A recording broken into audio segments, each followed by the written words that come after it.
Hi. So my other videos reading poems, they've been accompanied by pictures or video that I've captured in other places.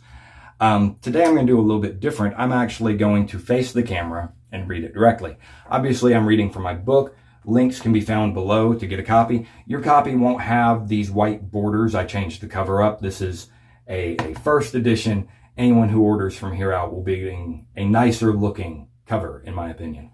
I may put some music to this as I read, but for now, I'm going to tell you a little bit about what this poem's about. So this poem is called Feel Everything. And a little bit about my family and about me. We all kind of have this habit of writing when we need to get something off our chest, as people do. But we discovered after the old man died that that habit has some negative consequences. If what you leave after you're gone in your writing is all written to get out the bad, what kind of good is left for people to read? And how does it make everyone feel when everything you write is kind of a downer or kind of, you were upset at the time? And I was thinking about that a few months after the folks passed, and I was at a good place in my life, and I decided to write a poem about that. So, without further ado, poem Feel Everything in the book Musings, a collection of poems and artwork by Danny LeBeau. Link to purchase this book can be found in the description. Happiness is a funny thing, not so fragile as assumed, harder to put into words than sadness, more strained to express than the language of gloom. It flutters the heart, it strengthens the mind, builds upon daily progression, but harder to speak of the lightness and joy, less need for the flowing expression. Still, I find myself here, and happy it is that my days have been recently lit. So sit at the keys and type out the means of just what has brought me to this. Because it's important. It matters, it does. That this has such positive turned. Not in the doubt or the fear of lament, not of the longing and burn. It's harder to speak of the fire and the glow than the darkness and all of its vices. I do not know why good of life should march by without the mention of lightness. So sit at the keys and type out the means of just what has brought me such joy. The words, they are simple, the effort is more, but worth to record and employ. Pictures, they speak so much louder in these, the smile and laughter is seen, than to try and to write the source, add the light, to try now to type out the means. Because when I think of all of this bliss, and I think of what words to add document this, it is names, it is faces, it's people and places. It's you and the family I list.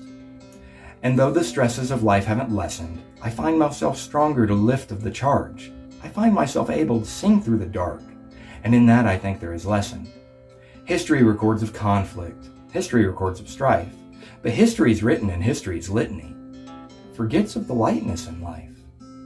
It's not that we find solid peace in the darkness, it's not that the joy is less felt, but that language is solace in times of our hardship, recreating our own words to help.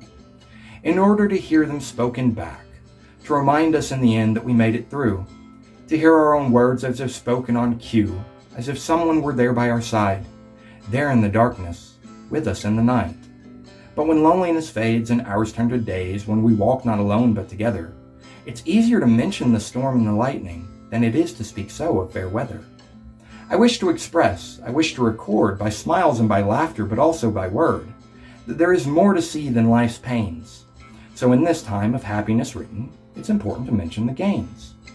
I'm happy of heart, I'm peaceful in mind. I'm still living from day unto day. Yes, I still hurt, and yes, I still struggle, but none of which to that dismay. These are the days and the hours, the weeks, that make all of life worth so living. The people and places, the lightness and faces. The joys of all love in the giving. It is not fragile but strong, I do swear.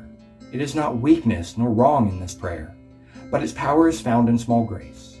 The flutter, the deep breath, the hope, and the pure depth of the joy that you've given my days. So let it be written and let it be known. My longing is only for this, to continue in happiness, continue in growth, and always be grateful for bliss.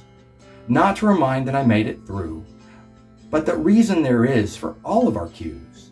In that darkness we are not alone, and it is not our own words repeated for shown, but the people, the places, the memories, and faces. recorded in history now on. So, book's full of stuff like that. Actually, I'd like to take this chance to kind of show some of the book. You know, I've got illustrations in here, some quite nice ones, some kind of abstract stuff, plenty of landscapes, particularly like that one.